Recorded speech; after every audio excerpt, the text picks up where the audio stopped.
Yesterday we celebrated the solemnity of the Assumption of the Blessed Virgin Mary, a day that is usually a holy day of obligation, but this year it isn't because it falls on a Saturday, not to mention that we are dispensed of our obligation by the bishop due to the pandemic.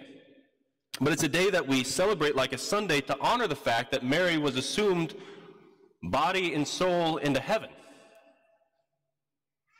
So what? That might be overly blunt, but that might be one way we approach to celebrating the solemnity, or what you might be asking yourself, because I'm mentioning it in my homily for the 20th Sunday of Ordinary Time. So what? What relevance does Mary's Assumption have on my life right now? A more polite way of putting the question might be to say, what might Jesus be trying to say to us concretely right now in 2020 as we just celebrated this solemnity? And I do think he wants to say something. I think he wants to suggest 4 things to us that might be more practical than they first sound, or at least to me, because I like to do things. But most of these things aren't that active, but that isn't to say that they're passive either. But before listing these 4 things, let me just back up real quick to say something quickly about the timing of the announcement of this solemnity. Some of you might know that the formal pronunciation of the dogma of the Assumption of Our Lady wasn't made until 1950. That always strikes me. The church from the beginning believed this. It has always been held that Our Lady was assumed body and soul into heaven. Now there's kind of an ambiguity about Mary's life with regards to her passing. There's no formal definition from the church. She either died, and before she died, or she decayed, she was taken up into heaven, or she didn't die and she was just taken up into heaven. The church doesn't make a defining statement on that. All the church is trying to teach us with this dogma is that Mary's body was not subject to decay because she was conceived without original sin. And so where she has gone into heaven, she points the way for the rest of us. The church has always believed that. The reformers believe that. Luther held it, for example. So this isn't a new teaching. So why wasn't it until 1950 that Pope Pius XII defined it? And to be honest, I don't know the answer to that question, but I would like to suggest that the answer lies somewhere in God's providence. 1950, as some of us remember, not me, was a frantic time in the world.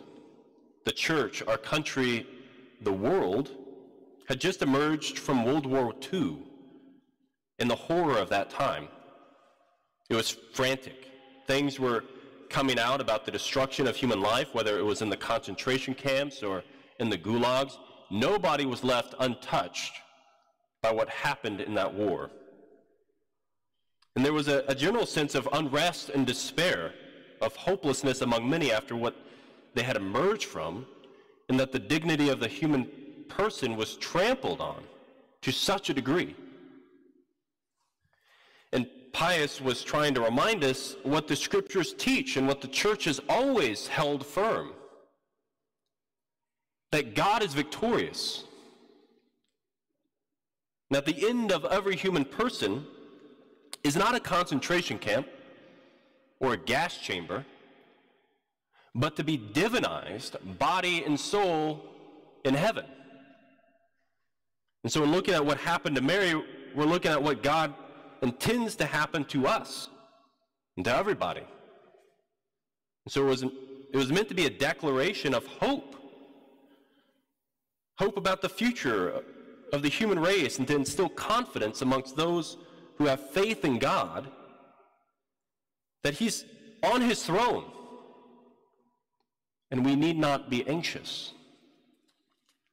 I'd suggest that that's fairly relevant right now.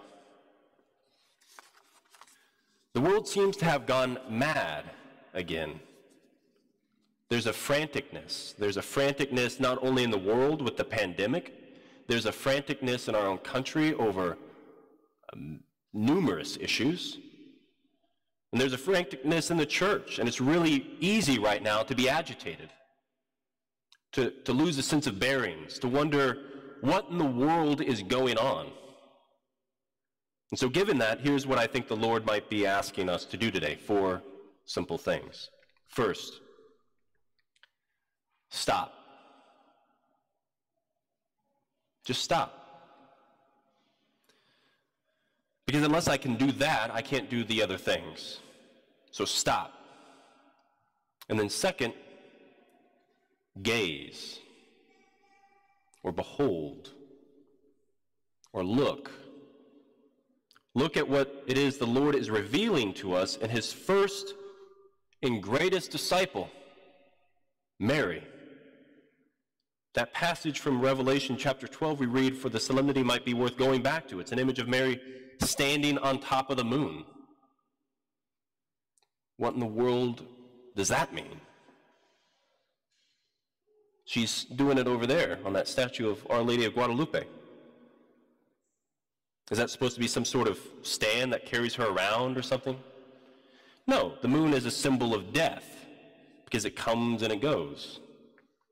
The fact that she's standing on it is the Lord's way of showing that she and us, by the power of his resurrection, don't succumb to death, which means that someone's in charge.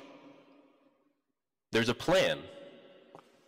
We may not see it, we may ask questions about it, but he knows what he's about. The same passage that tells us his mother is standing on top of the symbol of death reminds us that her son, despite what we may not be reading in the headlines, is in fact Lord. He is king.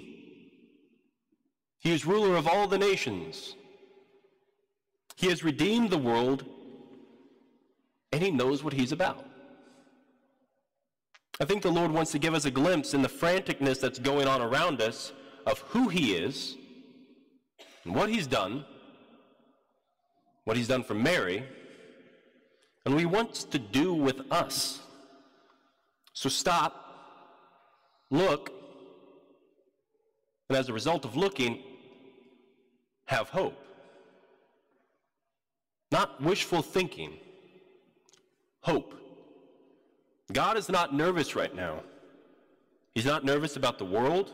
He's not nervous about the pandemic or the economy. He's not nervous about the church. He's not nervous about any situation in your life or in mine. He's greater than every storm, as we saw in last week's gospel. Be reminded of that. And lastly, pray. Pray in a particular way, asking for the intercession from the mother of Jesus and our mother. Just as Mary ran to Elizabeth, so she continues to run to us, her children, in all our needs. We are not alone. There is a vast conspiracy from heaven to help us. And the communion of saints is so real. And ahead of them all is the mother of us all. So let's turn to her today and ask her to help us understand her son and what he's done for us just a little bit more profoundly. Let's ask her in a special way to give to each of us what we might call the calmness that comes from faith in the resurrection of her son, who is Lord of heaven and earth.